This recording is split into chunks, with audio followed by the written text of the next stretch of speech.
Alain Bauer. On n'organise pas des attentats structurés et coordonnés en 4 jours.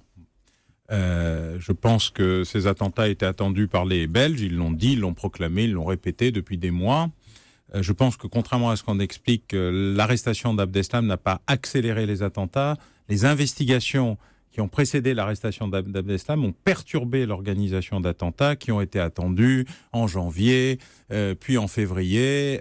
Tout le monde savait, hélas, et les Belges ne se sont pas privés de l'annoncer par ailleurs. Ce n'est pas un sujet propre à des experts ou à des universitaires en charge de ces questions de le susurrer, ils l'ont dit publiquement. Donc, c'est pas du tout cette relation. Je pense que par contre, il y a eu un effet simplement de réplique, ça c'est vrai, de réplique, non pas à l'arrestation, mais à la mort de Belkaïd dans la première tentative à Forest, l'opération mal préparée, imprévue, du soi-disant appartement vide qui était plein, etc. Et lui, c'est quelqu'un de suffisamment important pour justifier de la part de l'État islamique une accélération ou une réaccélération d'un processus de quelque chose qui était déjà envisagé de longue date. Et je crois qu'il ne faut pas lier l'un à l'autre. Au contraire, c'est un effet simplement...